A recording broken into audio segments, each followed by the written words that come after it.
Dholpur jail फाटक पर police की नाकाबंदी को देखकर एक बजरी माफिया बजरी से भरी ट्रैक्टर ट्रॉली को बीच सड़क पर छोड़कर भाग निकला। ट्रैक्टर ट्रॉली को छोड़ माफिया के भागने पर कोतवाली पुलिस के साथ डीएसटी टीम ने उसका पीछा भी किया, लेकिन माफिया पुलिस को पीछे छोड़ भागने में कामयाब हो गया। बजरी से भरी ट्रैक्टर ट्रॉली को जब्त करने के बाद मामले की जांच कर रहे रेल चौकी प्रभारी मोहनलाल मीणा ने बताया कि दोपहर करीब 1 बजे डीएसटी प्रभारी घनश्याम चाहर में समोला घाट की ओर से बजरी से भरे ट्रैक्टर ट्रॉली के आने की सूचना दी थी, जिस सूचना पर जेल रोड पर रेलवे फाटक के पास कोतवाली और डीएसटी पुलिस ने नाकाबंदी शुरू कर दी। इसी दौरान बजरी से भरे ट्रैक्टर ट्रॉली को ला रहा माफिया पुलिस की नाकाबंदी को देखकर घबरा गया। नाकाबंदी से करीब 300 मीटर दूर माफिया ट्रैक्टर ट्रॉली को बीच सड़क पर छोड़कर भाग निकला। सुप्रीम कोर्ट से प्रतिबंधित चंबल बजरी से भरे ट्रैक्टर ट्रॉली को जब्त करने के साथ कोतवाली थाने की हेड कांस्टेबल विजय सिंह ने वन्यजीव अधिनियम के तहत मामला दर्ज कराया, जिसकी जांच कर रहे रेल चौकी प्रभारी मोहनलाल ने बताया कि जब्त किए गए ट्रैक्टर ट्रॉली के आधार पर माफिया की तलाश की जा रही है। जागृति समिति ने मनाया हिंदी दिवस। आज दिनांक 14 सितंबर 2023 को जागृति समिति धौलपुर द्वारा जनाना अस्पताल के सामने इंदिरा रसोई में हिंदी दिवस मनाया गया। कार्यक्रम को संबोधित करते हुए पुरस्कार शिक्षक फोरम के जिला अध्यक्ष दयाकांत सक्सेना ने कहा कि हिंदी हमारी मातृभाषा है। ये सिर्फ भाषा ही नहीं, यह एक अभिव्यक्ति है जो कि देश को एकता के सूत्र में बंधती। हिंदी दिवस प्रत्येक वर्ष 14 सितंबर को मनाया जाता है। 14 सितंबर 1949 को संविधान सभा ने ये निर्णय लिया कि हिंदी केंद्र सरकार की आधिकारिक भाषा होगी, क्योंकि भारत में अधिकतर क्षेत्रों में ज्यादातर हिंदी भाषा बोली जाती थी, इसलिए हिंदी को राजभाषा बनाने का निर्णय लिया। साथ ही आज अमावस्या के अवसर पर अमावस्या भोजन समिति द्वारा साधु संतों को एवं आमजनों को बिठाकर भोजन करवाया एवं साधु संतों का माला पहनकर और दक्षिणा देकर सम्मान किया। इस अवसर पर डॉक्टर हरि सिंह विधूड़ी ने लाभार्थियों को मोटे अनाज का महत्व समझाया और कहा कि बाजरा, ज्वार, चना आदि को दैनिक जीवन में बनाएं, जो कि हमारे शरीर की अंदरूनी प्रतिरोधक क्षमता को बढ़ाते हैं और हमें निरोगी रखने में सहायक होते हैं। इस अवसर पर रवि शिवहरे, दिनेश शर्मा छावनी, अशोक शिवहरे, दर्शन सिंह परमार, अश्वनी श्रीवास्तव, राहुल विधूड़ी, रामू जायसवाल, मोहित अग्रवाल, राजेश पाठक, विशाल माहौर, पठान बाबा, मुन्नी आदि सदस्य मौजूद रहे। धौलपुर जिला मुख्यालय पर 67वीं जिला स्तरीय खेलकूद तैराकी प्रतियोगिता का आयोजन किया गया।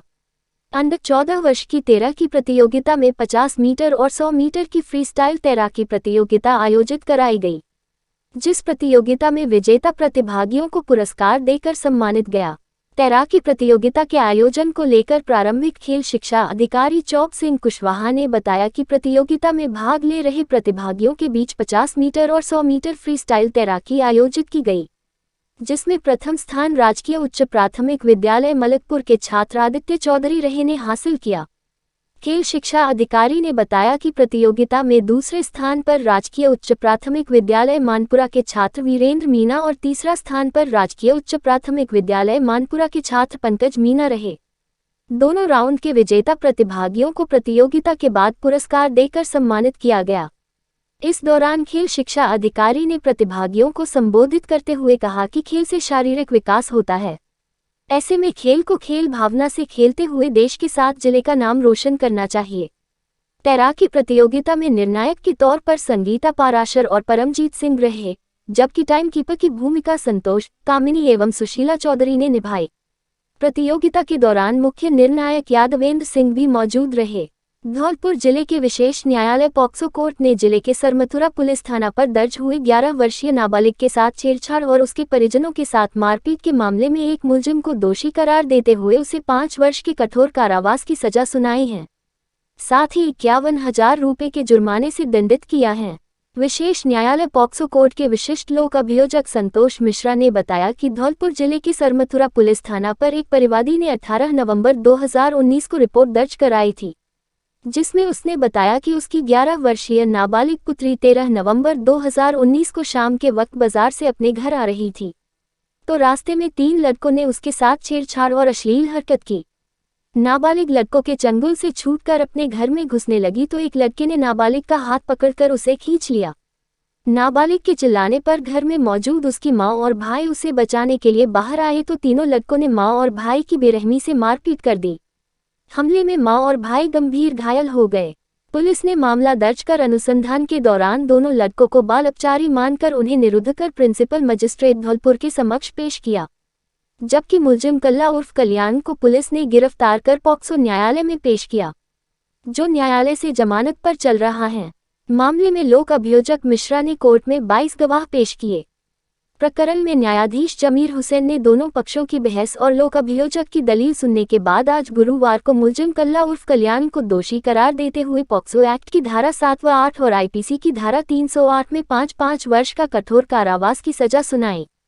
साथ ही 20-20 हजार रुपये का जुर्माना और आईपीसी की धारा 325 में 3 वर्ष और 10,000 जुर्माना, आईपीसी की धारा 323 में 1 वर्ष और 1,000 जुर्माना के साथ आईपीसी की धारा 341 में 1 माह का कारावास की सजा सुनाई है। सभी सजाएं एक साथ चलेगी।